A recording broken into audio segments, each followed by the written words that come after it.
Hi, my name is Reynold. In this video, i-share ko sa iyo paano mag-schedule ng live stream mo o ng LS mo sa YouTube using Streamyard. By the way, towards the end of this video, i-share ko sa iyo yung link ng video o yung video tutorial na ginawa ko kung paano ko na-avail yung paid account ng Streamyard for free. Yan, libre ko siyang nakuha. Kaya make sure you stay until the end of this video. Kung gusto mong i-schedule yung live stream mo, let's say next week, especially kung may guest ka doon sa live stream mo, naayos mo na yung schedule mo sa kanong guest mo, pareho kayo available. So gusto mo nang iset yung live stream mo sa YouTube para ma-start mo na siyang ma-promote. So pwede mo nang gawin to sa Streamyard. Yan. Pag lumabas sa YouTube, at least makukuha mo na yung link, pwede mo na i-promote yung live stream na yan. So open mo lang yung Streamyard mo. Ayan. By the way, kung wala ka pang account sa Streamyard, lagay ko na lang yung referral link ko sa description ng video na to. Pag ginamit mo yung referral link ko sa Streamyard at nag-paid account ka, meron kang makukuhang $10 credit yan by using my referral link. So ngayon, para mag-schedule ng live stream sa YouTube, click mo lang itong create a broadcast.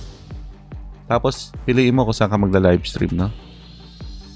So, dito sa YouTube ko, ayun, so ilalagay mo yung title mo, ilalagay mo yung description ng live stream mo, tapos pipiliin mo rito syempre public, yan. Tapos schedule for later.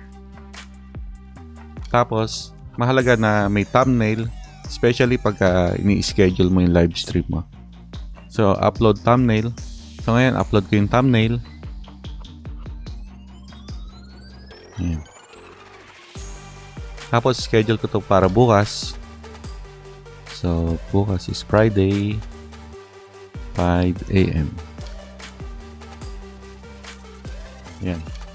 Tapos, click mo yung Create Broadcast.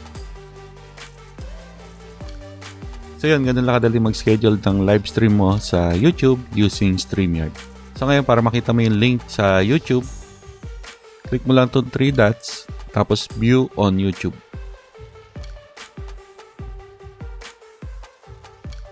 Ayun. So, ito na yung scheduled live stream mo. So, pwede mo na siyang i-share.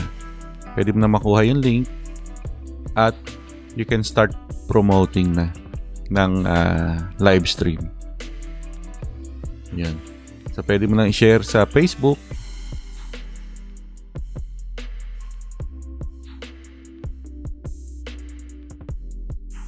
So, pwede mo na siya i-post sa Facebook. Tapos, click mo yung post to Facebook. Ayun. So, ganun lang kadali, no? Tapos, pwede mo na rin siyang i-post sa community post. So, yun. Ganun lang kadali mag-schedule ng live stream sa YouTube using Streamyard. Thank you for watching. Again, my name is Reynold. Ito nga pala yung video tutorial na ginawa ko about Streamyard. Kung paano ko na-avail yung basic account na paid account ng Streamyard for free. Again, thank you. Kung nagustuhan mo itong video na to, please give me a thumbs up. Kung may question ka, lagay mo na lang dyan sa comment section. See you sa mga susunod na video. Bye-bye!